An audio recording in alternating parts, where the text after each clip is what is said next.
La 50 de zile după ce Eminul meu a căzut în somnul fără sfârșit, l-am urmat, tăcută, pe drumul fără întoarcere, așa cum cu ani în urmă jurasem în taină. Nu pe 27 octombrie, cum îmi propusesem, ci pe 4 august 1889, când pădurile vărate cu lui și-au coborât ramurile peste sufletul meu obosit. Unii au spus că moartea mea a fost o înfrângere a trupului, alții că mi-am ales-o chiar eu. Eu știu doar că unele suflete nu pot supraviețui pierderii, fără să ardă până nu mai rămâne nimic. M-au îngropat simplu, în ograda unei biserici pierdute în liniștea Moldovei, acolo unde dorul nu se strigă și suferința nu se rostește. Și poate că, undeva, încă mai pulsează întrebarea: ce se întâmplă cu sufletele care iubesc dincolo de moarte?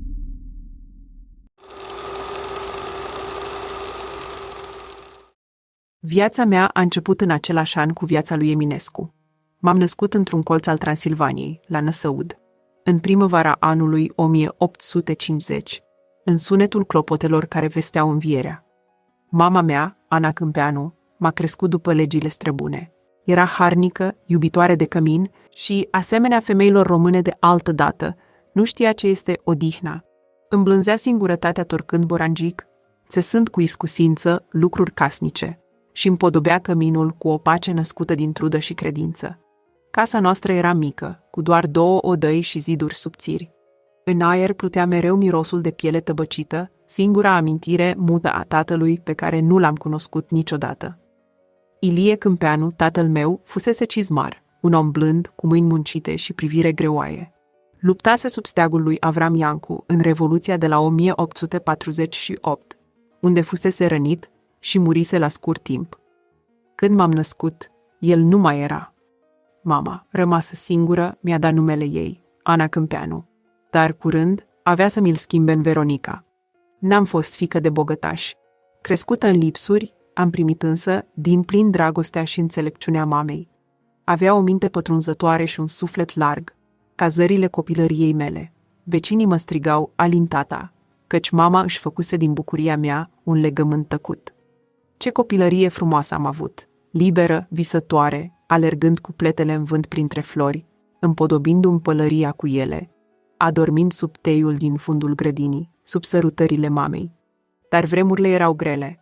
Rămasă văduvă, fără sprijin material, mama ne-a luat pe mine și pe fratele meu, Radu, și am trecut munții, prin pasul Dornei, spre Moldova.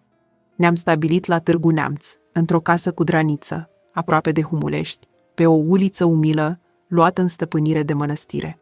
Am rămas acolo 2 ani. Acolo s-a prăpădit fratele meu, Radu. Am rămas doar eu și mama. O rudă îndepărtată din Iași, Petru Câmpeanu, ne-a întins o mână de ajutor. Cu bocceluțele strânse din nou, am pornit la drum, lăsând în grija maicilor casa noastră de la Târgu Neamț. La Iași ne-am așezat în tătăraș, printre gospodari transilvaneni. Ca să ne câștige pâinea, mama spăla rufe prin casele înstărite și ajuta la nașteri, cum făcuse și în Năsăud. Trăiam modest, dar cu o demnitate care nu ne dădea voie să ne plângem. Își lega basmaua cu grijă. Mergea pe străzi cu spatele drept, ca și cum purta un titlu nevăzut. O priveam și învățam. Aveam multe de învățat de la ea. Iașul era altfel decât tot ce cunoscusem. Trăsurile ridicau praf pe ulițe. În jurul târgurilor se vorbea despre politică, poezie și unire. Domnișoarele învățau franceză, iar tinerii visau în cafenele înghesuite. Grădinile aveau un alt parfum. Bisericile păreau mai tăcute și mai bătrâne. Eram străini acolo, dar mama a reușit, nu știu cum, să mă înscrie la Institutul de Domnișoare din Iași, iar acea șansă avea să-mi schimbe întreaga viață. Am trecut pragul institutului cu o rochie simplă și pantofii uzați, dar cu inima aprinsă de speranță. Acolo am descoperit lumea.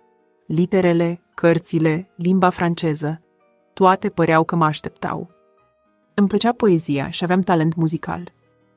Cântam romanțe italienești și franțuzești, iar aria Violetei din Traviata răsunase chiar și în urechile unui director italian al unei trupe de operă care vizitase școala. După ce m-a auzit, mi-a propus un angajament, 1200 pe seară, pentru un turneu cu trupa sa. Am acceptat. Institutul a fost pentru mine poarta deschisă către o lume unde gândul și talentul contau. Și totuși, diferențele nu dispăreau. Învățam cu o sârguință tăcută, poate mai mare decât a celorlalte. Și deși pentru o vreme colegele m-au iubit, în curând am devenit doar tolerată, nu celebrată. Fetele vorbeau despre serate, despre baluri și vizite. Eu veneam de la marginea lumii. Le ascultam, le învățam tonul, dar tăceam. În acea tăcere am început să cresc. În primăvara anului 1863, m-am așezat cu mâinile strânse și inima grăbită, în fața unei comisii cum rar vedeai la Iași. Titu Maiorescu, Urechia, Pangrati, Teodori, Culianu și, între ei, profesorul de limba germană, Ștefan Micle. Aveam 13 ani și o rochie prea simplă pentru solemnitatea acelui moment. Dar răspunsurile mele au fost sigure. Vocea clară. Nu știam încă ce urma să declanșeze acea zi și nici că acel bărbat cu chip grav avea să-mi schimbe viața pentru totdeauna. Între două întrebări, am simțit cum privirea lui s-a oprit la mine. Nu mi-a spus nimic atunci, nici nu era nevoie. Am văzut în ochii lui o neliniște, un conflict mut, poate între ce se cuvenea și ce nu putea fi oprit. Avea 43 de ani. Eu nici nu împlinisem 14. Diferența era vizibilă pentru oricine, dar mai ales pentru el. Îl mai văzusem înainte, la spectacolele școlare. Stătea în sală, serios și drept, ascultând romanțele pe care le interpretam în limba română, franceză sau italiană. Îmbrăcată în alb, păream poate mai matură decât eram, mai sigură, mai compusă. El o știa pe mama, Ana Câmpianu, o femeie sobră, fără prea multe iluzii. După examen, a vorbit mai întâi cu ea. A rugat-o, cu o tărie liniștită, să mă convingă să accept o căsătorie, dar fără să mă silească. Nu era o cerere romantică, ci o propunere de aranjament care ne-ar fi adus beneficii amândurora. Apoi a vorbit cu mine. Nu mai țin minte cuvintele. Țin minte doar aerul dens dintre noi, o liniște apăsată, din care nu știam cum să ies. M-am uitat la el și nu am simțit teamă, doar mirare. O mirare care avea să devină, curând, povara mea. Mama acceptase propunerea de căsătorie, dar nu m-a silit. Însă mi-a prezentat lucrurile în culorile cele mai vii, știind că o astfel de uniune ne-ar aduce avantaje materiale. Eu, cu o fire predispusă spre romantism, am primit propunerea. Atunci, în naivitatea mea, nu prea îmi dădeam seama ce făceam. Era un gest venit dintr-o încredere copilărească, poate chiar dintr-un soi de curaj inconștient. Nu înțelegeam greutatea pașilor mei, nici privirile care se întorceau. Azi, privind înapoi, le văd limpede. O mulțime de ochi, grei și disprețuitori, care parcă îmi strigau, fără milă. „Ce faci, Veronica?” Și nu aveam încă un răspuns. Gura lumii începuse să vorbească. Când am acceptat propunerea de căsătorie, nu eram încă femeie, dar lumea deja mă privea ca pe una. A mai durat o vreme până s-a făcut nunta, astfel că la momentul căsătoriei aveam 16 ani. În cei 2 ani de logodnă am început să ieșim în lume, mergeam la grădina Copou sau la teatru, iar lumea mă privea cu răutate. Fostele colege începeau să mă disprețuiască vădit. Diferența dintre noi era ca aceea dintre un început și o oboseală, și cei mai trecuți prin viață o știau. Însă atunci, nu știam să judec în acești termeni. M-am lăsat condusă. Am intrat într-o viață nouă, cu un nume nou, Veronica Micle. O identitate care avea să-mi deschidă porțile lumii oficiale, dar să-mi închidă pentru o vreme propria voce. După Năsăud, după Iași, după Institutul de Domnișoare, unde visam fără să cer voie, viața a început să mă poarte pe un drum învolburat, plin de intersecții. Nu m-am ridicat în aplauze, nici în vreo epocă a gloriei. Am pășit mai degrabă pe vârfuri, între marginea convenției și dorința de a fi auzită. Pe soțul meu nu îl iubeam, dar nici nu îl disprețuiam, însă, copilă fiind, relația cu el m-a forțat să-mi atrofiez simțurile, pentru că în acea vreme femeile așa făceau. Își adunau puterile, răbdau, iar viața mergea înainte, fie ca să vină în ajutorul familiei, îmbunătățind situația materială, fie pentru o poziție socială mai bună. Era o luptă pentru supraviețuire. Cazul meu a fost fericit. Ștefan Micle era un intelectual cu numeroase preocupări, devenind rector la scurt timp. Nu mi-a făcut niciun rău, ba chiar mi-a oferit libertate, dar iubirea aceea la care visam nu a existat niciodată între noi. La 16 ani am devenit mamă pentru prima oară. Valeria a fost întâia mea fiică, născută în 1866, un copil cu ochi limpezi și plin de afecțiune. Apoi, când aveam 18 ani, în 1868, a venit pe lume și Virginia. Le-am crescut pe fetele mele în tăcerea unei vieți așezate, dar niciodată liniștite. Eram căsătorită, eram mamă, eram pentru lume doamna rectorului. Dar în mine încolțea altceva, un fel de foame care nu se putea hrăni cu liniștea.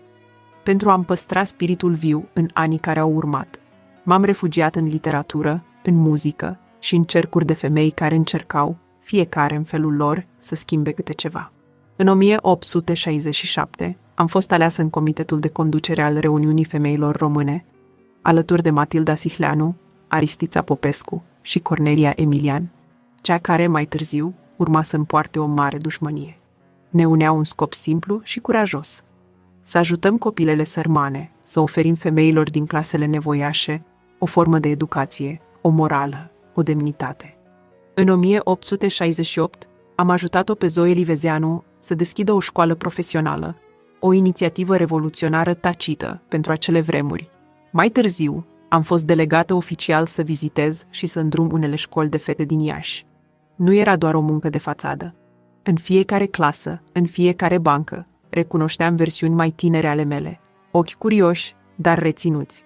Știam ce le lipsea și încercam, cum puteam, să le ofer altceva decât mila. În timpul războiului de independență, am devenit soră de caritate în Comitetul pentru ajutorul ostașilor români răniți. Îngrijam, pansam, mângâiam, făceam ce puteam. Am ajutat și financiar, pe cât îmi permiteau resursele. Erau bărbați mutilați, care se întorceau în gospodării goale, cu mai puțin decât plecaseră. Mă simțeam datoare să nu rămân doar o femeie care scrie poezii. Am încercat să-mi construiesc un sens, dar parcă tot ce făceam se petrecea într-o liniște densă, ca și cum așteptam ca altceva să înceapă. Și acel altceva a venit nu din interiorul casei mele, ci din oraș. Dintr-o mișcare care schimba aerul Iașului și pulsa cu o energie pe care o simțeam, chiar dacă nu fusesem invitată în mijlocul ei. Încă din toamna în care îmi susținusem examenul, dar mai ales din primăvara următoare, Iașul a devenit tot mai viu. Tinerii întorși din Germania de la studii, Titu Maiorescu, Petre Carp, Teodor Rosetti, Iacob Negruții și Vasile Pogor, venit de la Paris, își căutau locul într-o lume literară românească, ce părea să nu le mai ajungă. Împreună, după lungi discuții, au înființat cu câțiva ani în urmă o societate care avea să marcheze acel secol, Junimea. Din primăvara anului 1864 au început să se adune toate mințile luminate în aceleași încăperi, fiecare purtând un viitor. Junimea nu era doar o societate literară, era o comunitate de minți care voiau mai mult. Se adunau regulat, întâi vinerea, apoi sâmbăta, schimbau idei, râdeau, polemizau. Întâlnirile aveau loc în casele lui Maiorescu, apoi la Pogor și Negruții. Într-o vreme în care femeile încă învățau să tacă frumos, eu ascultam din umbră acea agitație vie, ca pe o promisiune. Din 1867, Junimea și-a făcut auzită vocea și în afara saloanelor, odată cu apariția convorbirilor literare, foaia care a devenit curând ecoul unei estetici noi, al unei exigențe tăioase și al unui gust rafinat. Atmosfera întâlnirilor, nu dogmele scrise, era ceea ce forma spiritele. Acolo se învățau disciplina, claritatea și distincția, nu doar în literatură, ci în felul de a gândi. Se spunea că deviza lor era "Entre qui veut, reste qui peut", adică oricine poate intra, dar nu oricine rămâne. Era o formă subtilă de selecție, o elită neoficială care filtra nu prin nume, ci prin calitatea ideilor. Discuțiile lor ajungeau până la filozofie, logică, metafizică, dar și la ironie fină, anecdote și sarcasm. Acolo se formau bărbații care aveau să modeleze direcția culturii române moderne. N-aveam încă loc între ei, dar le urmăream mișcările, le simțeam influența. Cuvintele lor ieșeau din ușile închise ale Junimii și ajungeau și la mine, ca un curent subteran. Iar eu, Veronica Micle, femeie, soție, poetă în umbră, începeam să mă întreb dacă nu cumva, într-o zi, poezia mea va fi demnă să rămână. Viața literară și politică de la Iași, oricât de rafinată părea în discursuri și reviste, era plină de fisuri nevăzute. Uneori, aceste fisuri deveneau prăpăstii. În primii ani de căsătorie, mai precis în anul 1866, una dintre ele avea să mă tragă într-o poveste murdară, dusă în instanță și rostogolită în presă. Titu Maiorescu, deja o figură centrală în Junimea, a fost acuzat că ar fi avut o legătură necuvincioasă cu o guvernantă tânără, angajată în casa noastră. A fost o acuzație gravă pentru un bărbat de reputația lui și deși motivul real al procesului părea legat mai mult de luptele de influență și de rivalități academice decât de adevărul în sine, scandalul a lăsat urme. Eu eram acolo, în mijlocul acelui vârtej, fără să-l fi provocat.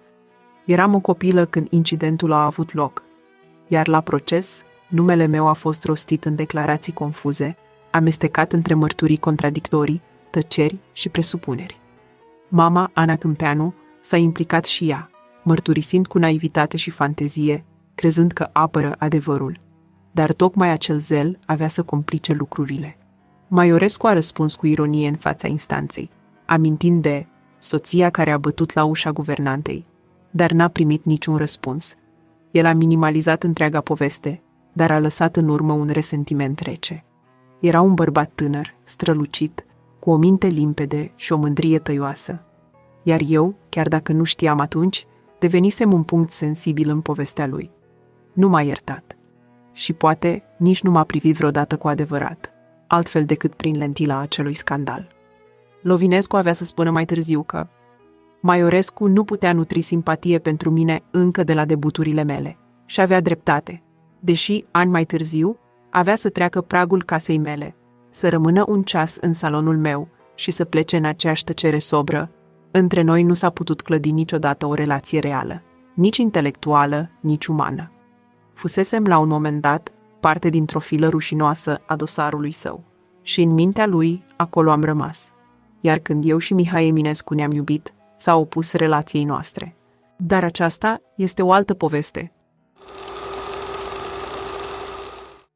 În acei ani, numele meu devenise cunoscut nu prin cuvintele mele, nu prin ceea ce simțeam sau scriam în tăcerea serilor târzii, ci prin soțul meu. Și eram cunoscută nu ca Veronica, nu ca poetă sau femeie intelectuală, ci pur și simplu ca soția rectorului Universității din Iași, un titlu care m-a așezat la marginea conversațiilor importante, într-o poziție tăcută, dar vizibilă, acolo unde femeile erau menite să stea, să asculte și să zâmbească, fără să îndrăznească să adauge cuvinte sau păreri, în acea contopire de gânduri ale bărbaților.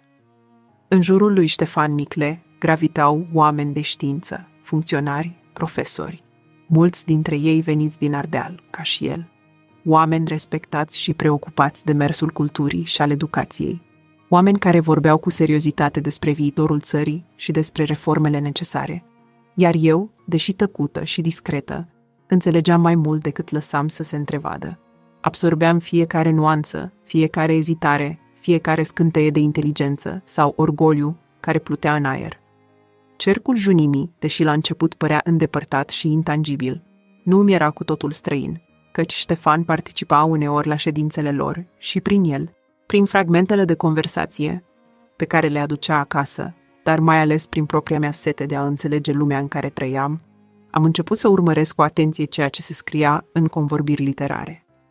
Îmi amintesc perfect cât de adâncă a fost impresia pe care mi-a lăsat-o Iacob Negruții, omul pe care îl vedeam nu doar ca pe un scriitor sau un editor, ci ca pe un pilon al acelei lumi noi. Un om capabil să primească cu bunăvoință orice tânăr, cu o urmă de talent. Chiar dacă această deschidere avea să-i aducă adesea și necazuri, pentru că generozitatea în lumea spiritelor orgolioase este rareori răsplătită cu înțelegere. Țin minte și mirarea pe care am simțit-o atunci când, răsfoind primele numere ale convorbirilor, am descoperit poeziile unei adolescente, Matilda Kugler, care, deși avea doar 14 ani, scria cu o siguranță și o maturitate ce trădau nu doar un talent precoce, ci și o instruire atentă, o încurajare venită probabil dintr-un mediu familial mult mai deschis decât cel în care mă formasem eu. Matilda trăia în același oraș cu mine, dar părea deja acceptată acolo unde eu rămâneam încă pe margine. Iar întrebarea dacă aș fi putut și eu să trimit versuri către negruții m-a însoțit multă vreme, ca o umbră a unei decizii neasumate.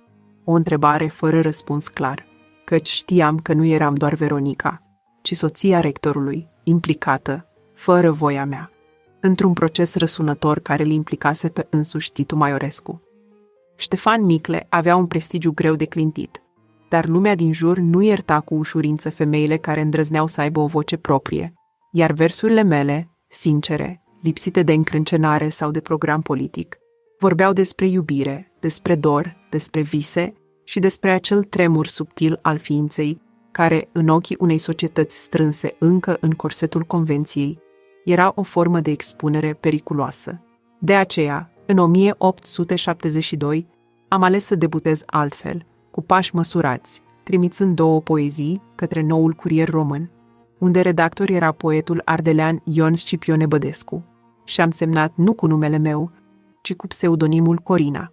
Era un gest de protecție, dar și de eliberare interioară, căci nu rușinea mă mâna în acea discreție, ci dorința sinceră ca textul să fie citit pentru ceea ce era, nu pentru ceea ce lumea credea că sunt eu. Plimbarea de mai la Iași și Randevu au fost publicate astfel, fără zgomot, iar acel act, deși modest, a fost începutul desprinderii mele de umbra în care fusese plasată, dar și debutul meu. După 2 ani de ezitări și de gânduri frământate, după o călătorie la Viena, în căutarea unei liniști imposibile, am simțit că nu mai pot continua să scriu ascunsă, că e nevoie să-mi asum, cu toate riscurile, propria identitate. Și astfel, în revista Columna lui Traian, sub privirea exigentă a lui H.D.U., a apărut poezia Povestea Rozei, semnată limpede, fără vreo mască, Veronica Micle. O parte din poezie suna astfel: Dumnezeu vrând să încunune de cununi această lume, flori cu brațul său cel sfânt, a semănat pe pământ. Un an mai târziu, Convorbirile literare mi-au publicat 3 poezii. Fugi de aici, îți zic că te iubesc. Și Drag mi-ai fost, iar apoi au urmat alte colaborări, cu familia lui Iosif Vulcan, cu literatorul lui Macedonski, unde am trimis versuri originale, dar și traduceri, încercând mereu să-mi păstrez sinceritatea și să nu cedez tentației de a scrie altfel decât simțeam. Publicul începea să mă recunoască, să-mi citească numele cu mai puțină suspiciune, dar junimea, deși mă accepta pe hârtie, rămânea rezervată, căci negruții îmi publica multe texte, dar nu pe toate. Iar Titu Maiorescu, dincolo de politețea aparentă, nu mi-a întins niciodată mâna cu adevărat, păstrând în ochii lui acea răceală tăioasă. Pentru mulți, am rămas un ecou al iubirii lui Eminescu, o prelungire sensibilă a creației lui, ca și cum fiecare rând scris de mine ar fi fost doar o umbră proiectată de el, o reflexie palidă a unei iubiri mărețe, fără să vadă că eu, cu brațele mele fragile, cu dorurile și tăcerile mele, încercam să-mi clădesc o voce proprie, nu să repet melodia altcuiva. Poezia mea nu a fost o replică. Poezia mea a fost o formă de supraviețuire. Un efort de a rămâne vie într-o lume care nu îngăduia prea ușor femeilor să rostească adevăruri incomode. Știam că lumea literară de atunci, deși se declara modernă, încă ezita să accepte femei care nu doar simțeau, ci și articulau clar ceea ce simțeau. Am scris din durere, din dor, din revoltă, fără să cosmetizez suferințele, fără să idealizez iubirile pierdute, precum s-a văzut și în aceste versuri. În dorul meu de răzbunare, să am un braț de fier, eu aș zdrobi fără îndurare, ca trăznetul din cer. Salonul meu modest a devenit un loc unde ideile puteau respira fără să fie măsurate imediat, fără să fie judecate cu ochii convenției, iar acolo, între prieteni, între cărți, între seri lungi de discuții, am găsit singura formă de libertate reală pe care epoca mi-o putea oferi. Numele meu a fost prea descrijelit pe soclul lui Eminescu, nu din dorința de a mi-l aduce la lumină, ci din tentația lumii de a mi-l umbri. Despre mine nu s-a scris ca despre o ființă vie, ci ca despre o prezență secundară într-o poveste care, chipurile, nu mi-aparținea. Au spus că am fost doar muza lui Eminescu, că poezia mea nu există fără el, că el m-a făcut poetă și că fără iubirea sau trădarea mea nu ar fi avut un sfârșit atât de tragic. Au rostit despre mine cuvinte grele, comparându-mă cu Maria Magdalena, zugrăvindu-mă ca pe o femeie care a căzut și a cerut iertare doar pentru vina de a fi iubit prea mult. Dar aproape nimeni nu s-a întrebat vreodată: eu ce am văzut în el? Ce m-a atras spre acel tânăr care, la început, nu avea nici slavă, nici bani, ci doar acele versuri crude și limpezi, purtând în ele începutul unui cutremur ce avea să răstoarne totul? Adevărul cel simplu și neiertător e că l-am iubit pentru cuvintele lui. L-am iubit pentru gândirea lui, pentru acele straturi adânci pe care doar ochii mei le puteau descifra înainte ca vreun gest să ni se apropie. Dacă Eminescu n-ar fi scris, poate n-aș fi rămas, dar el scria și eu înțelegeam. Au căutat cu înverșunare vina mea, au disecat loialitatea mea cu bisturiul bârfelor, au încercat să încropească păcate din fiecare alegere pe care am făcut-o. Au spus că l-am împins spre nebunie, că l-am folosit, că am vrut să mă hrănesc cu gloria lui, că am cerșit iubire și am dărâmat tot ce nu putea să-mi reziste. Dar aceia care ne-au judecat n-au cunoscut niciodată iubirea care îți fură aerul și te obligă să trăiești în absențe, în plonjări, în abisuri din care nu ieși decât mai viu sau mai sfâșiat. N-au știut ce înseamnă să iubești un om care într-o clipă te ridică până la marginea cerului, iar în următoarea se retrage în întunecimile din care nicio chemare nu-l mai poate aduce înapoi. După toate prin câte trecusem, copilărie fără tată, mutarea la Iași, căsătoria cu Ștefan Micle, nașterea celor 2 fiice, simțeam că o parte din mine rămăsese tot neîncepută. O parte din mine continua să tânjească după ceva mai adânc, mai viu, ceva care să mă destrame și să mă reclădească din temelii. Poezia începuse deja să-mi fie refugiu, limbaj și respirație, dar ceva în lăuntrul meu știa că nu va fi de ajuns. Azi am să vă spun povestea noastră, fără perdea, fără podoabe, fără judecăți grăbite, așa cum a fost. În vara anului 1872, am plecat spre Viena, purtând în suflet mai multă oboseală decât speranță, căutând vindecare pentru o eczemă încăpățânată. Viena acelei epoci pulsa într-un ritm dublu. Pe de o parte fast imperial, cu tramvaie trase de cai care clătinau pavajul străzilor late, cu ferestre luminate molcom sub bolți înalte. Pe de alta, o tăcere grea pe străzile laterale, unde mirosul de pâine proaspătă, de fum de lemn și de tei înfloriți plutea amestecat în aerul umed al verii târzii. M-am instalat la pensiunea Löwenbach, o clădire sobră și modestă, cu ziduri groase, scări în spirală, care scârțâiau discret sub pașii celor care locuiau acolo temporar, în camere mici și răcoroase, în care lumina soarelui intra tăiată în fâșii subțiri prin draperii grele. Pensiunea adăpostea oameni veniți din toate colțurile Europei, studenți, doamne discrete în rochii largi de mătase gri și domni cu baston, toți în căutare de studii, tratamente sau pur și simplu de un răgaz departe de casele lor. În acea atmosferă de veche capitală imperială, în care ecourile valsurilor pluteau departe în aerul serilor, iar tramvaiele zdrângăneau peste podurile Dunării, ca niște voci metalice, rostind povești îndepărtate, Eminescu era deja o prezență stabilă. Doamna Löwenbach îl descria cu o căldură sobră, fără enfază, ca pe un poet singuratic, greu de atins, greu de uitat. Fiind confidenta soțului meu, Ștefan Micle, s-au pus de acord să mi-l recomande pe acest student, pentru a-mi ține companie în timpul șederii. Îl citisem cu emoție în convorbirile literare, unde apăruseră Venere și Madonă și Epigonii, cu ceva vreme în urmă. Versuri cu forță, neobișnuit de adânci, crude și limpezi în același timp. Între paginile acelea simțeam un bărbat care nu cerea înțelegere, dar o provoca. Într-o noapte, țin minte, am închis revista la piept și am spus în gând: trebuie să-l cunosc. Și astfel, într-o seară caldă, într-un salon modest luminat de lămpi cu ulei și parfumat slab de mirosul florilor uscate așezate în vase de porțelan, l-am văzut intrând. Pașii lui nu s-au grăbit, dar nici nu au ezitat. Era înalt, subțire, cu un mers care părea că nu calcă pe pământ, ci plutește între două lumi, cu o privire adâncă și nesupusă, care pătrundea și respingea în același timp. Nu era frumos în înțelesul convențiilor vremii, și totuși nimic din ce însemna frumusețe nu-i lipsea. Acea intensitate mută, acea neliniște în privire, acea tristețe blândă care te chema să te apropii fără să îndrăznești. A spus ceva despre râsul zeilor și filosofia lui Platon, iar salonul, cu mirosul de lemn vechi și ceară topită, a dispărut pentru mine, rămăsese doar el. În clipa în care privirile noastre s-au atins, nu am simțit o scânteie brutală, ci o recunoaștere tăcută, organică, veche parcă de dinaintea nașterii noastre. Nu am avut nevoie de prezentări, nici de cuvinte. L-am recunoscut nu prin nume, ci printr-o vibrație venită din adâncimile mele, care îmi spunea că îmi găsisem un vechi prieten. În zilele care au urmat, am început să ne plimbăm împreună prin oraș. Străzile Vienei, largi și străjuite de castani bătrâni, ne găzduiau pașii.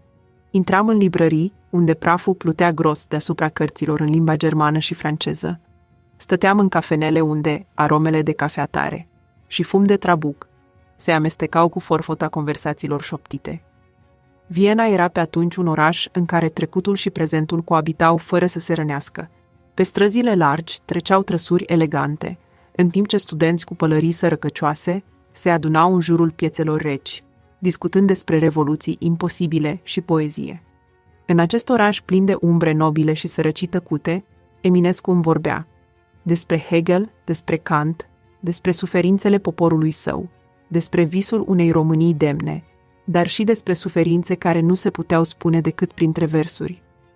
Tristeți ale unui om care înțelegea mai mult decât putea suporta.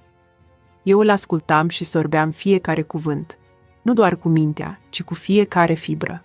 Fiecare poveste despre lacurile din Bucovina, despre pădurile de braze ale Moldovei, despre miturile vechi, era ca o înrădăcinare secretă între sufletul meu și al lui. Simțeam în acele plimbări că lumea exterioară se dizolva și rămânea doar o cameră interioară, tăcută și sacră, în care intram amândoi fără să batem la ușă. Sub lumina palidă a felinarelor cu gaz, am început să-l iubesc. În acea vară am cunoscut pentru prima oară sentimentul devastator că existăm, de fapt, numai atunci când suntem priviți cu adevărat.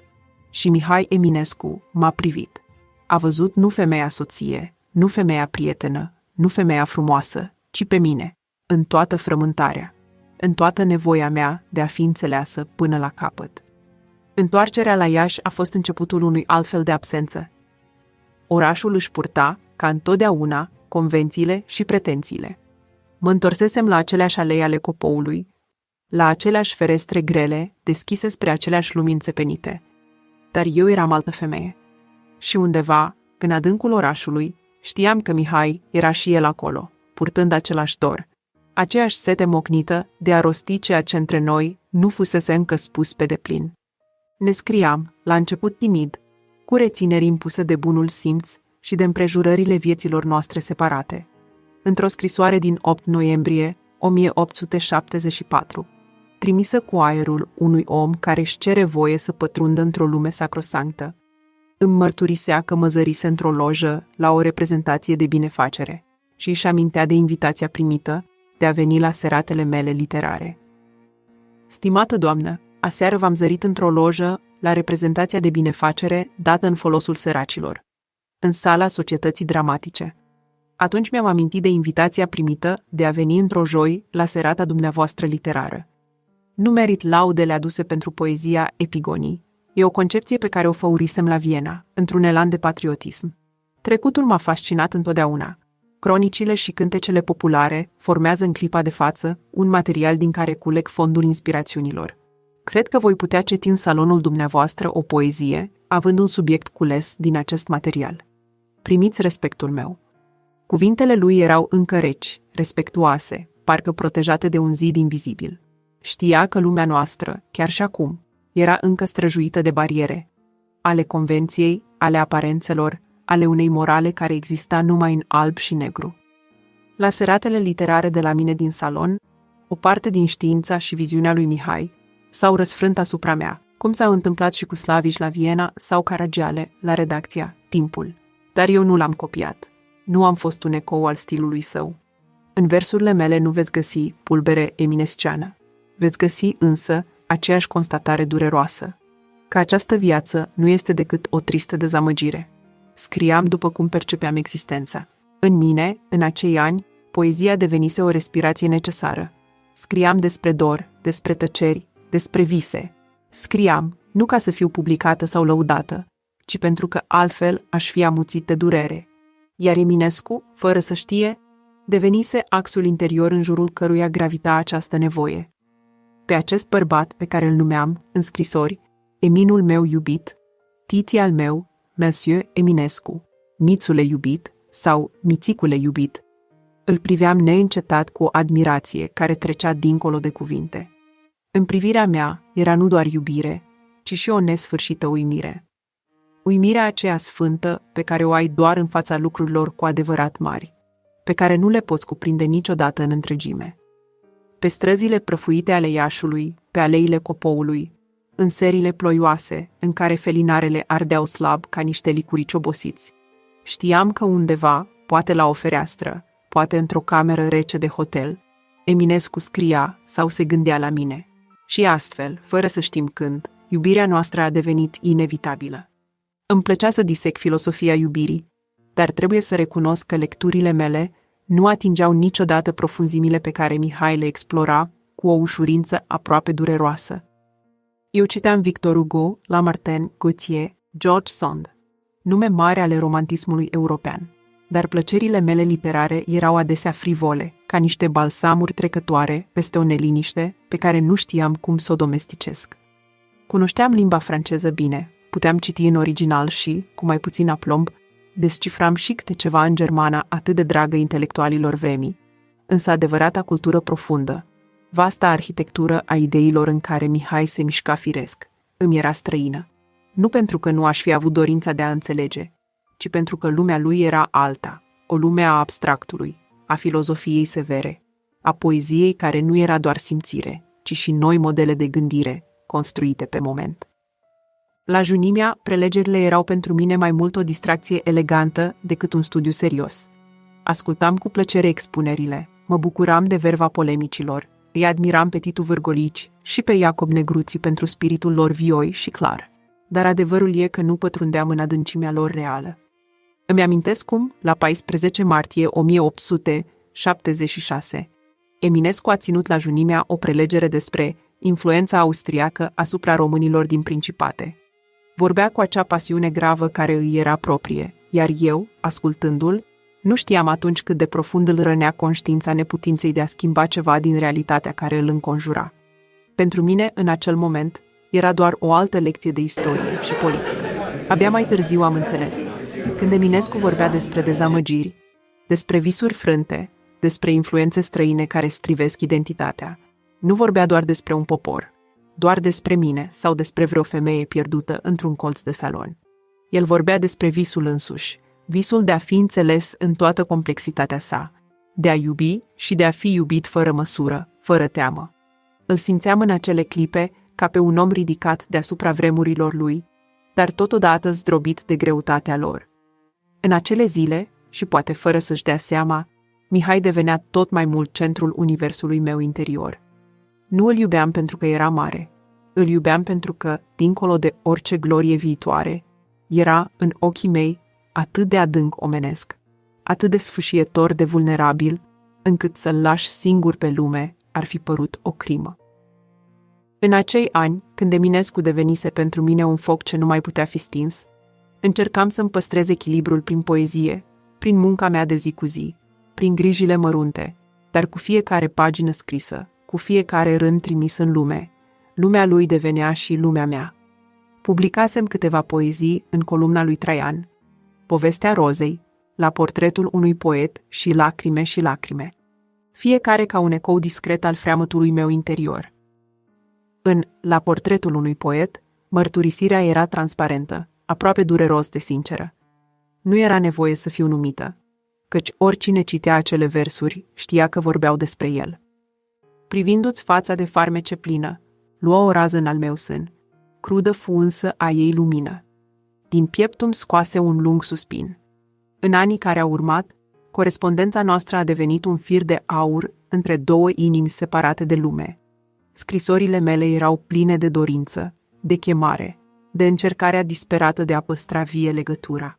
Pe vremea când Mihai fusese numit director la biblioteca din Iași, apoi revizor școlar în județele Iași și Vaslui, iar apoi mutat la București la ziarul Timpul, Noi continuam să trăim pe hârtie, fiecare cuvânt fiind o tresărire de viață într-o existență prea adesea înecată în așteptări și absențe. Până în 1879, dragostea noastră devenise o fortăreață, o nevoie adâncă, dar și o povară. Eu, legată de 2 copii și o căsnicie rece, iar el, sfâșiat între chemarea absolutului și realitatea sărăciei și a zbaterilor cotidiene. Încercam amândoi să ne facem drum unul spre celălalt, într-o lume care părea că ni se împotrivește. Ne scriam cu dor nemăsurat. Îmi începeam scrisorile cu Bien-aimé Titi, mon cher petit amant, scumpul meu poet, Eminescul meu. Fiecare cuvânt era o punte peste golurile de spațiu și de timp care ni se adunau între suflete. Eminescu voia să mă ia cu el, oriunde, oricum, fără condiții. În clipele acelea de ardoare oarbă, pentru el nu mai conta faptul că eram căsătorită, nu conta scandalul, nu conta gura lumii. Voia să fim împreună, împotriva tuturor. Voia să o rup cu Ștefan Micle și să merg cu el, chiar dacă, în acel moment, căsătoria oficială părea imposibilă și cu totul imprudentă. În fond, nici el, nici eu nu aveam o stabilitate materială care să ne asigure o viață decentă împreună. În momentele de luciditate, totuși, nu era orb în fața realității. Nu era atât de naiv încât să nu știe ce însemna, mai ales pentru o femeie, să-și sacrifice reputația și existența socială. Știa că lumea nu i-ar fi iertat această iubire. Știa că mizeria, precaritatea, lipsa unui trai sigur ne-ar fi putut sfâșia iubirea din interior. Și totuși, îmi cerea să risc. Eu însă eram mai pragmatică. Îi spusesem cu durere: după ce mi-am sacrificat copilăria acestei legături, trebuie să o susțin până la capăt, pentru a beneficia cândva de o viață liniștită, de un venit al meu. Ștefan Micle, soțul meu, deși știa mai mult decât spunea, nu îmi reproșa nimic.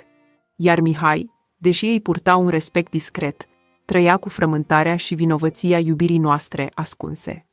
Când zvonurile au început să circule prin cercurile noastre mici și nemiloase, prietenii soțului meu îi trimiteau scrisori pline de aluzii otrăvite. El le răspundea cu o demnitate liniștită. Astfel suna o scrisoare pe care i-a trimis-o lui Petre Suciu, unul din cunoscuții lui. Știu mai bine decât tine ce vorbește lumea pe socoteala femeii mele. E nedrept să învinuiești un om care s-a purtat corect în societate. Eminescu mi-e cunoscut. El vine în casa noastră, unde împreună cu Veronica fac citiri literare. Totodată, cunosc și sentimentele Veronicăi pentru talentul său poetic. Crezi, dragă Petre, că numai dânsa e captivată de versurile lui Eminescu? Azi, toate femeile din Iași îl admiră, îl citesc, îl adoră ca pe un copil al muzelor. Mai mulți răutăcioși mi-au trimis scrisori anonime, în care povestesc lucruri fantastice. Doar ar putea să-mi doboare încrederea ce am în sinceritatea ei. Atâta ură contra femeii mele, adresate din partea unor persoane inculte, nu se poate explica decât prin invidie. Invidioșii sunt cei mai scârboși oameni. Veronica este o soție model, mamă duioasă și iubitoare. Ascultă de sfaturile mele mai mult decât ale oricui. Și așa era. În ciuda iubirii pe care i-o purtam lui Eminescu, îmi dedicam zilele familiei, iar Mihai trăia în cea mai mare parte, în scrisorile și în sufletul meu. La scurt timp, soțul meu s-a stins și a dat ultima suflare în luna august a anului 1879. Moartea lui nu m-a bucurat deloc, așa cum s-au așteptat mulți. Dimpotrivă, eram o tânără văduvă de 29 de ani, ce reflecta asupra nevoilor vieții, înțelegând mai profund loviturile morale și materiale pe care începusem să le îndur de la contemporanii răutăcioși. Îi scrisesem lui Mihai imediat după moartea soțului meu. Toți dușmanii o să se bucure de moartea lui Micle, crezând că această bucurie se va reflecta și în sufletul meu. Dar nu, sentimentul care mă călăuzește în acest moment e cu totul altul. Acum mă simt singură și neputincioasă, cu 2 copii, fără sprijin, hulită de lume și urâtă poate și de Emin al meu. Și totuși, dintr-o dată, toate zidurile dintre noi căzuseră. Rămăsesem față în față cu adevărul gol al iubirii noastre. Și atunci, pentru prima dată, Mihai și-a lăsat perdeaua reținerii deoparte și mi-a scris, simplu și copleșitor: Veronica, e întâia oară când îți scriu pe nume. Nu știi cât te-am iubit cât te iubesc. Atât de mult, încât mai lesne aș înțelege o lume fără soare decât pe tine, fără ca să nu te iubesc. Până la acel moment, respectul lui pentru situația mea îl îndemna să-și înceapă scrisorile numindu-mă draga amică, dulce doamnă, dar niciodată nu-mi spunea pe nume. Cu toate că soțul meu ne citea corespondența și nu se împotrivise niciodată, considerând relațiile cu poeții complet inofensive, era împotriva principiilor lui Mihai să scrie altfel. Acum era liber să-mi spună pe nume, fără să se simtă judecat. În ciuda libertății, acum vedeam viața cu o claritate dureroasă. Așa cum era ea, nu ne îngăduia să trăim doar din cuvinte și vis. Eu aveam 2 fete de crescut, lipsuri grele, căci Ștefan Micle nu avusese mare avere. Aveam pensii de revendicat, speranțe de întreținut. El se afla la București. L-am rugat să mă ajute să obțin drepturile bănești cuvenite, să scrie o cerere la Ministerul de Culte. N-a răspuns. Am așteptat în tăcere, apoi i-am scris din nou. Tăcerile lui mă ucideau. Fiecare zi fără un cuvânt era o rană. Așteptam, iar apoi îi scriam din nou. Spuneam, tăcerea ta mă omoară. Nu cred că m-ai putut uita așa curând? Îl chemam cu sufletul descoperit, întrebându-l, de ce nu vii la Iași? De ce mă lași să cerșitoresc în așa mod ființa ta? Îl rugam să-și trimită poeziile la convorbiri literare, să rămână viu, măcar prin vers, dacă nu putea să-mi fie aproape. Într-un final, am aflat și motivul distanțării lui. Prietenii și toate cunoștințele îl îndemnau să o rupă cu mine. Influențabil, cum era, i-a ascultat. Însă în curând și-a dat seama că era o nebunie. Certurile noastre erau modul prin care ne cunoșteam mai bine, iar distanța fizică dintre Iași și București nu era un motiv real care să ne despartă inimile. Când într-un final mi-a răspuns, în scrisorile lui, citeam și durerea lui adâncă, spunea. Din toate scrisorile tale aproape respiră nemulțumirea. Mă crezi, în sfârșit, de 100 de ori mai mizerabil decât sunt în stare a fi. Mai târziu, mi-a făcut o mărturisire copleșitoare. În momentele în care îmi simt nefericirea, slăbiciunea de caracter, eu nu tăgăduiesc că am făcut o crimă iubindu-te. O crimă ce zilnic o plătesc. Dacă nu trăiesc pentru a mă gândi la tine, nu am pentru ce trăi. În 1880, dorul și așteptarea au început să ne copleșească. Dragostea noastră era de acum o rană deschisă, iar singura alinare părea să fie unirea noastră deplină. Am început să visăm, tot mai serios, la căsătorie. Eu îi scriam cu sufletul golit de orice reținere. Nu mai pot trăi departe de tine, s-a isprăvit. Ori tu vii la Iași, ori eu vin în București, nici nu se poate altminterea. Mihai înclina spre o soluție practică. Găsise împreună cu doamna Slavici o casă pe podul Mogoșoaiei, chiar în inima orașului, o clădire veche, cu 7 odăi așezate în șir, fiecare deschisă spre o galerie cu geam lăc, o structură tipică vechiului București de secol XIX, unde parfumul de tei și praful cald al verii se amestecau cu mirosul de ziduri umede și vopsea scorojită. Îmi propunea să închiriem 2 camere, una pentru mine, un salonaș, o cămăruță mică pentru el, poate un pod unde să-și adune cărțile. Vorbea despre această așezare ca despre o formă de început modest, un cuib al nostru rupt de lume. Dar pentru mine, această idee era o rană nouă. După toate sacrificiile, toate suferințele, să trăim astfel, în umbră, fiecare într-un colț al unei case închiriate, fără recunoaștere, fără stabilitate. Îi răspundeam cu amărăciune reținută că nu acesta fusese visul nostru. Pe atunci, tăcerile deveniseră apăsătoare. Distanțele, odinioară pline de promisiuni, deveniseră acum laștini în care ni se neca curajul. Deveniserăm geloși amândoi. Spaima de pierdere se încolăcea strâns în jurul inimilor noastre. Eu îi reproșam nehotărârea, el îmi reproșa neînțelegerea, dar dincolo de toate aceste ciocniri, în adânc, nu era decât frică.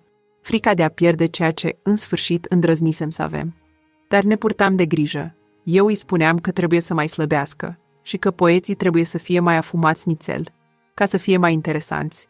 Iar el îmi spunea că nu are niciun portret bun de-al meu, în care să nu am coafura înaltă, și că mă iubește în proporții cât se poate de proprii. De aceea îmi săruta mâinile fără mănuși, ochii fără ochelari, fruntea fără pălărie și picioarele fără ciorapi. În aceste cuvinte simple și neșlefuite trăia toată curățenia legăturii noastre. Ne doream întregi, autentici, fără mască și fără podoabe, numai cu trupul și sufletul nespus de omenești. Disperarea creștea cu fiecare zi. Uneori, Mihai îmi scria: "Citește-mă, căci am să mor." Și adesea încheia scrisorile într-un amestec de iubire și blestem. Voi muri iubindu-te și blestemându-te în același timp. Lumea a devenit un sicriu mare și pustiu pentru mine. În toamna lui 1881, un incident dureros, în care s-au amestecat Caragiale și Maiorescu, ne-a tulburat profund pe amândoi. Îl cunoșteam pe Ion Luca Caragiale. Era tânăr, vivace, spiritual, un nume care începea să capteze atenția în lumea literară.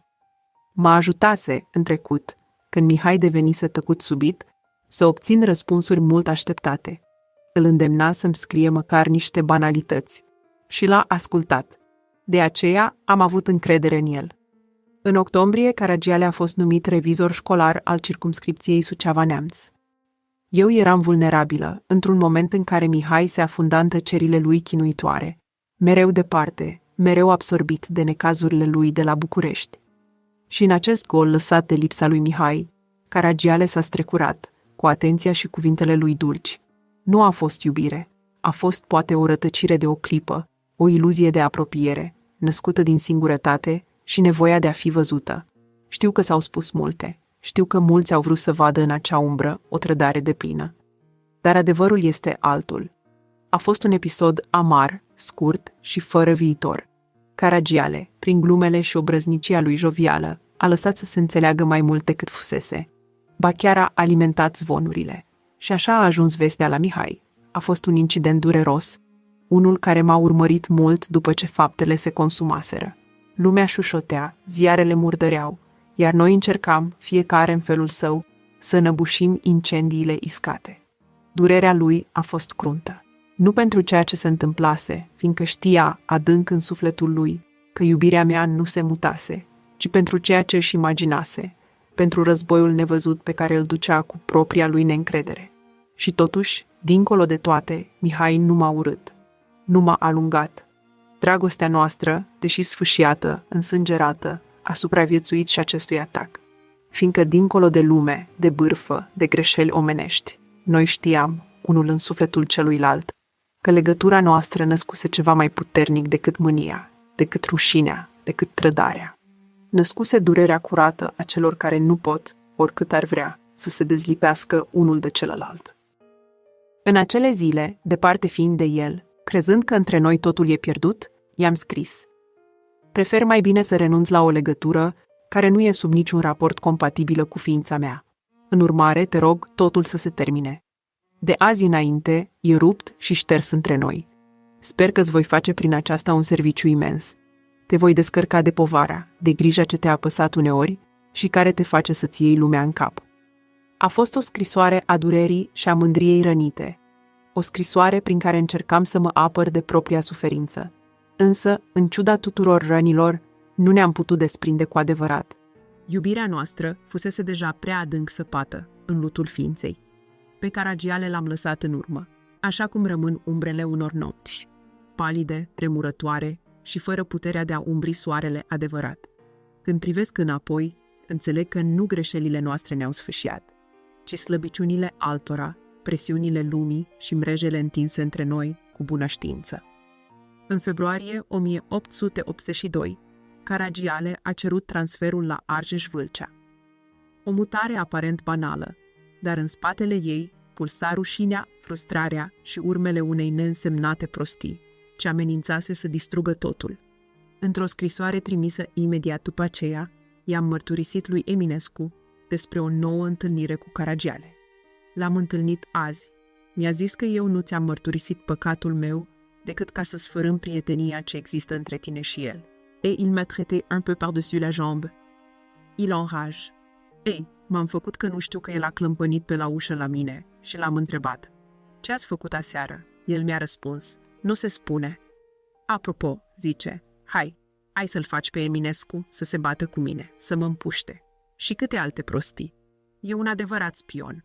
Mi-e groază de tot ce poate fi capabil acest om, dar să-l lăsăm în pace. Da, prostia fusese să caut alinare unde nu trebuia. în zilele în care Eminescu părea pierdut în tăcerile lui înghețate. Eu fusesem slabă, dar avusesem la rândul meu parte de durere.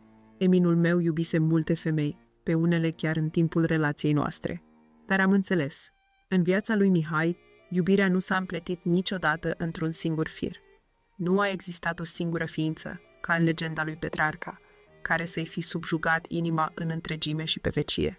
Deși numele meu a fost rostit cel mai des alături de al lui, nu am fost unică.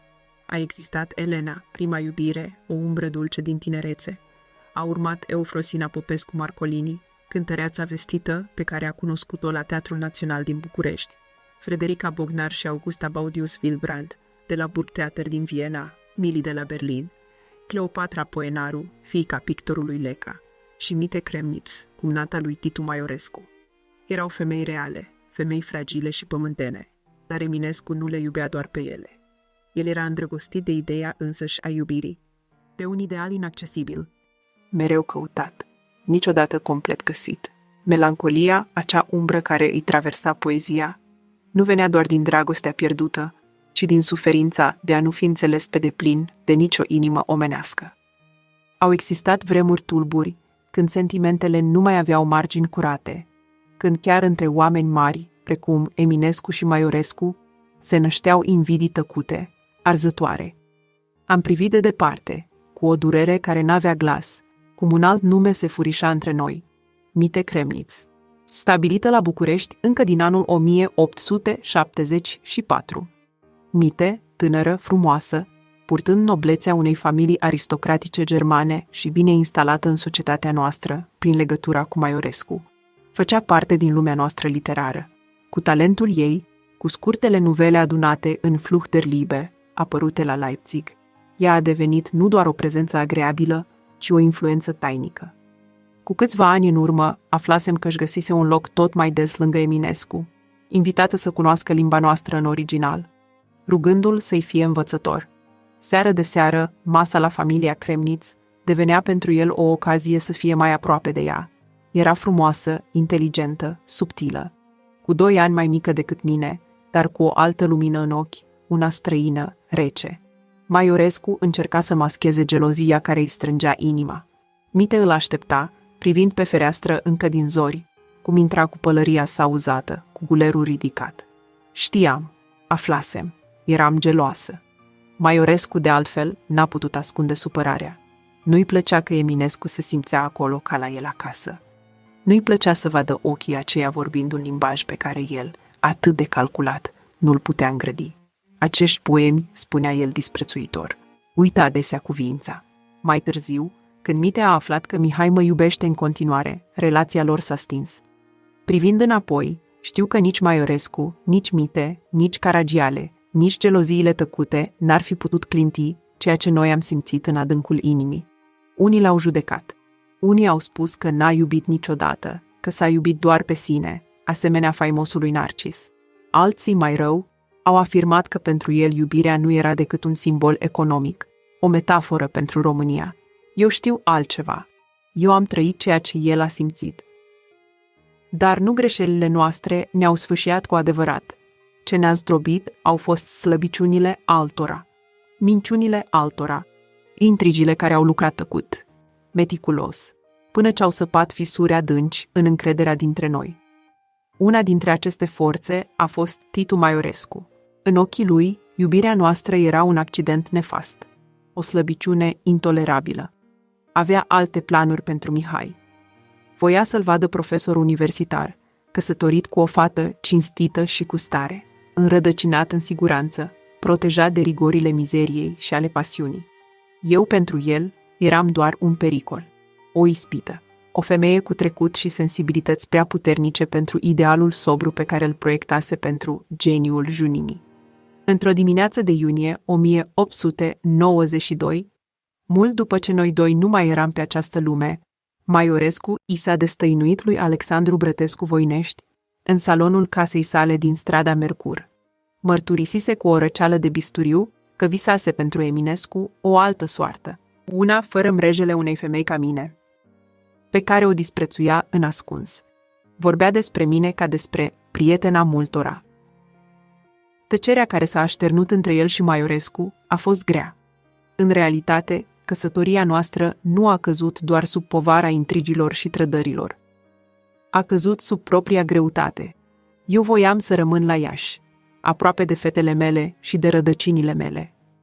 El voia să mă aducă la București, în mijlocul lumii lui literare, în tumultul și sărăcia capitalei. Realitatea era că, oricât ne-am fi dorit, nu aveam forța să clădim un nou început din ruinele unor vieți atât de obosite. Și totuși, în ciuda tuturor rănilor, Mihai m-a iubit mereu. Cu disperare, cu revoltă, cu blândețe. În ciuda altor femei, a geloziilor, a absențelor. Anul 1883 a venit ca o rană deschisă peste toate speranțele noastre. În acel an, Eminul meu, bărbatul acela cu privirea adâncă și cuvântul ascuțit, a început să se prăbușească încet, sub propria povară. La început a fost oboseala, apoi durerile de cap, rănile nevindecate de la picioare, nopțile nedormite la redacția Timpul, foamea, insulta și truda surdă de zi cu zi. Toate l-au măcinat tăcut, în spatele unei mândrii care refuza să ceară ajutor. Îl certasem de atâtea ori, cu o neliniște care mă ardea.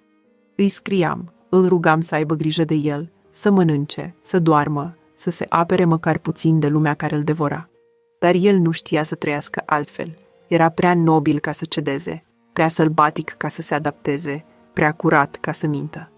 Tristețea îi se înrădăcinase în sânge cu timpul, din cauza dezamăgirilor, a destituirilor din Moldova și a oamenilor care îl înconjurau, dar de care voia să fugă de fiecare dată. Prima criză gravă a venit după ce publicase Doina, de la Nistru până la Tisa. A clacat. Prietenii lui, speriați de ceea ce vedeau, l-au internat la Viena, într-un sanatoriu. Diagnosticul a fost o boală nervoasă, un început de alienare mentală, provocată de epuizare extremă. Am aflat și eu, la Iași. Când mi s-a spus, eram în compania unui tânăr ofițer. Între noi se așezase din nou tăcerea. Nu am știut cum să reacționez, dar apoi realitatea m-a tăiat ca o sabie. În următoarele luni am încetat să fiu femeia de salon, poeta visătoare. Am devenit o femeie înfrântă, care plângea în fiecare seară într-o casă prea tăcută, cu două fiice care mă priveau fără să înțeleagă de ce. Dintr-o dată, mama lor nu mai putea ridica ochii din pământ. Starea lui Mihai s-a îndreptat curând și cu toate că a venit la Iași, unde se simțea bine în general, boala i-a revenit. Și totuși, nu m-a uitat. Chiar și internat fiind, le scria prietenilor lui și îmi scria și mie, iar eu tremuram de fiecare dată când primeam ceva de la el. Îmi amintesc o scrisoare pe care mi-a scris-o în noiembrie 1876, de la Mănăstirea Neamțului, într-un moment de luciditate. Spunea: vei fi aflat lovitura ce-a zdrobit creierul meu.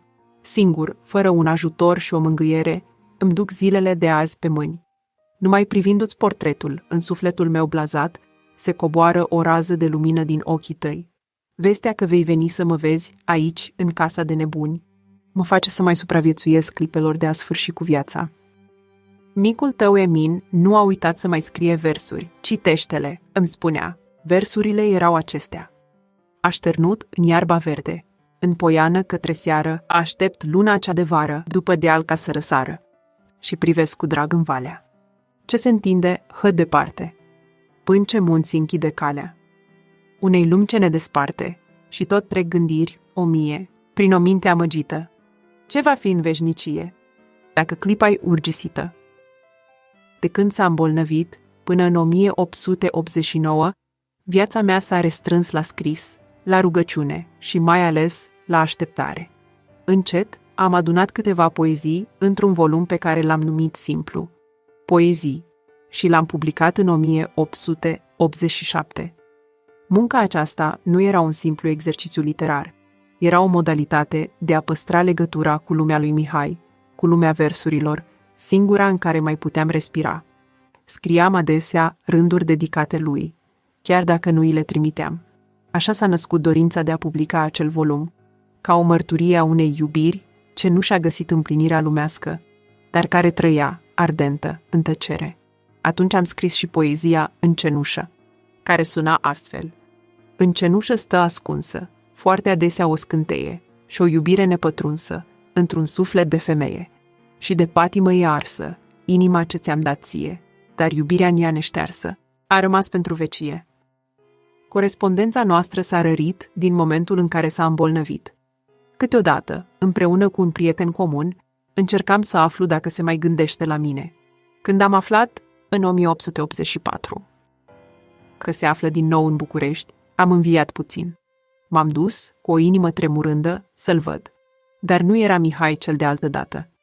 Devenise slăbit, răvășit, îmbătrânit, cu ochii încă arzând într-un trup istovit. Îmbolnăvită de grija pentru el, am stat încă o dată aproape, ca o umbră care nu mai putea întinde mâna. Îmi era teamă pentru el, pentru mine, pentru noi. Eminul meu era, în această perioadă, de o melancolie sfâșietoare. Se plimba gânditor prin parc, pe potecile de brădet din apropierea ospiciului. Privea apusurile de soare și vârfurile munților pierduți în orizont, ofta prelung și clătina din cap cu subînțeles. Știa că suferința lui mă distruge. Îmi scria: un prieten mi-a spus că plângi neîncetat. Pentru altă femeie, boala mea ar fi fost un mijloc să mă părăsească, mai ales că m-am purtat nedemn cu tine. Ce vrei, sunt un temperament variabil.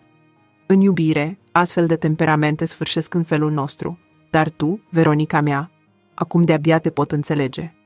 Câtă pasiune și cât devotament ai cheltuit în dragostea noastră nenorocită. Așa era. Plângeam într-una. Speram, în sufletul meu, ca Dumnezeirea să facă un miracol, să-l readucă pe Eminescu în societate.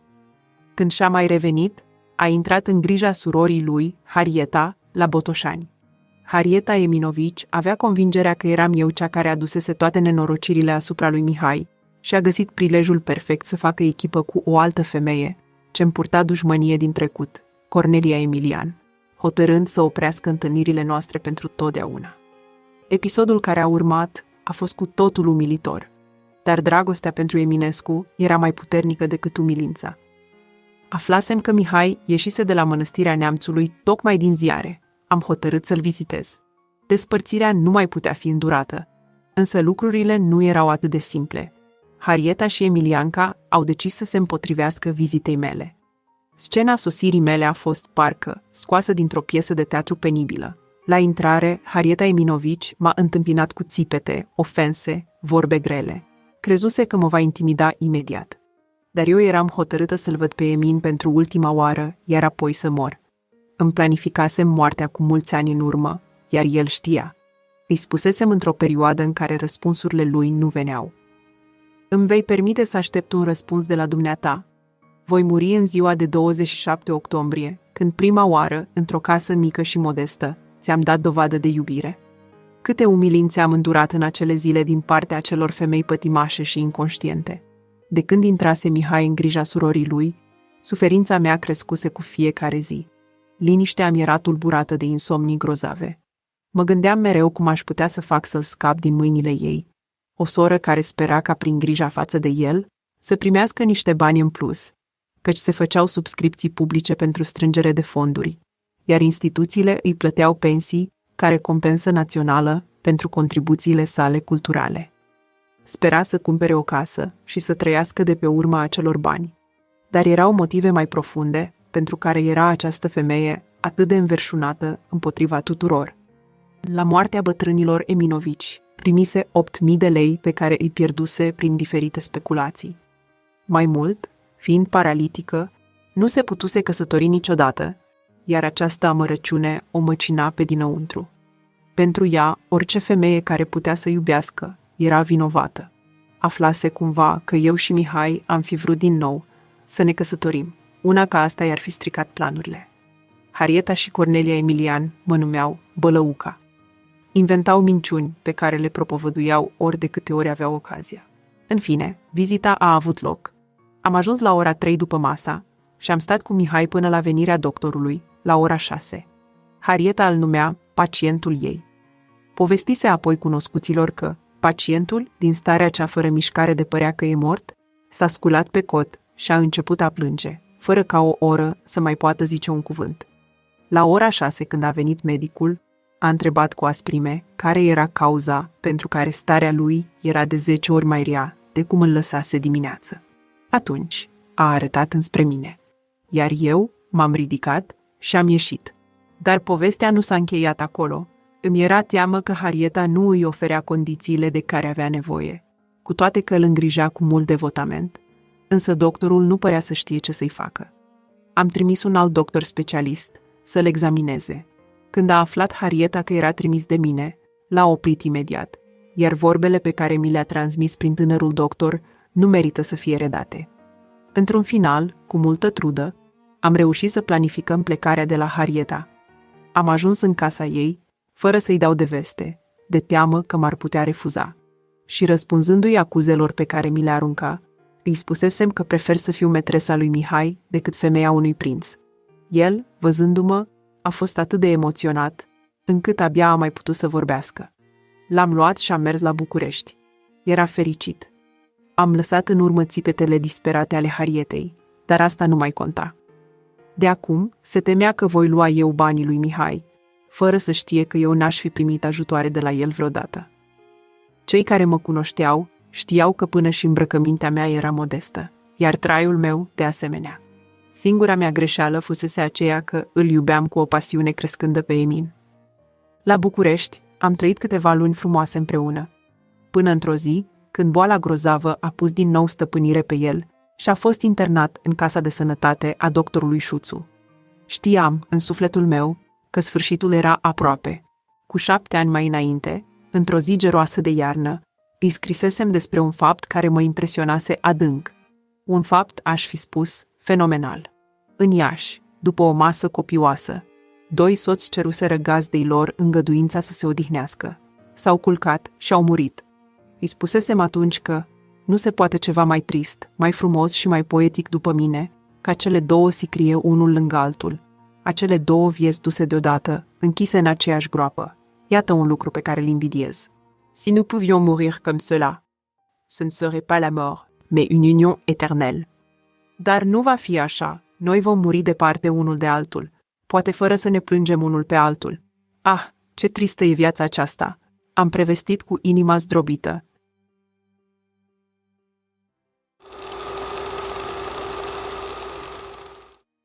Moartea Eminului meu iubit, petrecută în acel nemilos 15 iunie 1889, a sfâșiat pentru totdeauna ultimele mele iluzii, smulgându-mi nu doar un bărbat, nu doar o dragoste, ci însuși sensul vieții. Din acel moment, lumea întreagă s-a scufundat pentru mine într-o lumină palidă, fără căldură și fără adăpost, iar singurul loc în care mi-am putut căuta refugiul a fost mănăstirea Văratec, în acel colț ascuns și poetic al Moldovei, pierdut între păduri, la 16 kilometri de Târgu Neamț. Acolo unde pădurea își murmura veșnicia, iar liniștea curgea ca un râu fără sfârșit. Îi scrisesem lui Pogor, printre lacrimi, că îl văzusem pe Eminescu întins, rece, fără suflare, și că în acel moment lumea s-a închis peste mine, iar trupul meu, copleșit de durere, a cedat, prăbușindu-se într-un leșin fără margini. De atunci, boala a pus stăpânire pe mine. O boală nu a trupului, ci a sufletului. Una din care știam că nu voi mai ieși decât odată cu ceasul din urmă. Nu mai aveam pentru ce trăi. Din firea mea zglobie, comunicativă, pasionată de oameni și de zbuciumul vieții, nu mai rămăsese decât o umbră palidă, o femeie plină de tristețe adâncă, fără întoarcere. Dacă înainte zgomotul lumii mă pasiona, dacă forfota existenței mă ținea vie, acum fiecare sunet, fiecare pas, fiecare glas îmi părea o rană vie, o jignire adusă durerii mele care cerea tăcere. La mănăstirea Văratec, unde venisem an de an, câte o lună în fiecare iulie, regăsisem acum, în ultima vară a vieții mele, tăcerea și uitarea. Maica Fevronia Sârboaica, cu ochii ei blânzi și mâinile trudite, mă găzduia în căsuța ei cu 2 etaje, cu un cerdac deschis la al 2-lea nivel, unde serile aduceau adieri reci din pădure și clopotele mănăstirii sunau ca niște chemări venite din altă lume. Aici, pe potecile umbrite ale codrului, hoinăream ore întregi, cu pași înceți, lăsându-mi sufletul să respire în aerul înmiresmat de ierburi și rășini, privind răsăriturile sângerii și apusurile de foc din Poiana Țigăncii. Un loc la înălțime, unde cerul părea că se pleacă peste lume. Aici, gândurile mele se îndreptau mereu către el, către Mihai, către timpul în care iubirea noastră sfida convențiile și sărăcia, dar nu și destinul. Tot aici am scris cu un an în urmă poezia lui, în care așezam durerea și venerația mea. Din valurile vremii apar să dai lumină, cugetător budist născut în altă lume. Credința lor e moartă, nimeni nu se închină, zadarnic mai grăiești versete fără nume. Sublimul niciodată pigmeii n-o să-l știe. În proză amară a vieții rămâi uitat, hulit. Că le vorbești de aștri, ei zic că-i nebunie. Despui cum e femeia, ei zic că n-ai iubit. Nu-ți rătăci simțirea, căci viața-i schimbătoare. Rămâi în cadrul sfânt poet din altă lume. Ce-ți pasă dacă ai fost o fire trecătoare? În cartea nemuririi se va mai trece un nume. În vara lui 1889, când maica Fevronia a acceptat să mă găzduiască din nou, știam și simțeam cu fiecare fibră că va fi pentru ultima oară. Acolo îmi promisesem să mor, în acel refugiu sălbatic și blând, departe de lume și de răutățile ei. De data aceasta, nu mai era o ședere de o lună, ca altădată. Puterile mă părăsiseră, trupul îmi devenise greu ca o piatră, somnul mă ocolea nopți întregi și mă bântuiau vedenii ciudate. Când rareori ceața minții se mai ridica, transcriam, cu mâinile tremurânde, poeziile mele și ale lui Mihai, încercând să mai salvez ceva din acea lume care fusese numai a noastră. Virginia și Valeria, fiicele mele, veneau să mă vadă și mă priveau cu ochii mari și triști, fără să înțeleagă pe deplin sfârșitul lent care mă cuprindea. Încercau să mă mângâie, dar atingerea lor, deși plină de iubire, mă rănea, adâncindu-mi dorul. În lungile nopți de veghe, maica Fevronia îmi devenise confidentă. Îi citeam scrisorile noastre, ale mele și ale lui Mihai, rânduri încărcate de patimă și disperare, mărturii ale unei iubiri care nu căutase niciodată să fie iertată de lume. Într-o seară, după plimbarea zilnică prin pădure, am ajuns zdrobită la mănăstire. Palidă, slăită de puteri, am urcat cu greu scările cerdacului și m-am prăbușit pe o canapea. Maica m-a privit îngrijorată, iar eu, cu voce joasă, i-am mărturisit vedenia stranie care mă copleșise. Ajunsă în Poiana Țigăncii, văzusem un nor uriaș, alb ca marmura, despicând vârful unei moschei. Crezusem că murisem, că sufletul meu urca încet, pe scări de lumină, spre o altă lume. Și acolo l-am zărit, pe Mihai, îmbrăcat în haine orientale, urcând, fără să privească înapoi, către înălțimi pe care nu le mai puteam atinge. După o lungă tăcere, cu mâinile tremurânde, am scris poezia Tot e vis, cu ultimele mele puteri. Zilele care au urmat au fost o agonie mută. Memoria, amintirile, glasurile trecutului nu-mi dădeau pace, invadându-mi mintea și zdrobindu-mi inima de fiecare dată când încercam să mă desprind de ele. Mă luptam între dorința de a trăi măcar atât cât să-mi scriu memoriile pentru lumea care nu înțelesese și ispita dulce de a mă abandona morții. Într-o seară, pe 3 august 1889, dintr-un impuls straniu, mi-am invitat toți cunoscuții din Văratec să stăm împreună. Am cântat Steluța și Vezi rândunelele se duc. Am recitat versuri de ale mele și de ale lui Mihai. Am vorbit despre vremurile care nu mai puteau fi întoarse. Pe la miezul nopții m-am retras, iar liniștea mănăstirii m-a învăluit ca o ultimă îmbrățișare. În zorii zilei de 4 august, Virginia a venit la mine și, găsindu-mă slăbită și aproape fără suflare, a fugit după maica Fevronia și după un doctor. Când au ajuns, sufletul meu își luase deja zborul, plecând în acea lume în care poposise marea mea dragoste. Am murit la 50 de zile după Eminescu, nu pe 27 octombrie cum făgăduisem, ci într-un început de august, când soarele ardea pământul și pădurile fremătau sub arșița verii. Doctorul a spus că murisem de congestie cerebrală, dar cine mă cunoștea cu adevărat știa că nu boala trupului îmi curmase viața, ci durerea unei inimi sfâșiate, că murisem de inimă zdrobită. Au găsit lângă fereastră sticluțele cu doctorii. Unii au spus că mă otrăvisem cu arsenic. Eu știu că plecarea mea a fost tăcută, ca un ultim suspin al iubirii mele pentru Eminescu. Ultima mea dorință, aceea de a muri la mănăstirea Văratec, mi-a fost împlinită. Am fost înmormântată în ograda Bisericii Sfântul Ioan, cu toată pompa creștinească, dar mormântul meu, ca și iubirea noastră, a fost lăsat fără inscripție, uitat repede de cei care nu știau ce inimă se odihnea acolo, pentru că nu avusesem avere să las mănăstirii. Am plecat singură, dar cu sufletul împăcat, căci dincolo de pământ știam că mă aștepta Eminul meu iubit.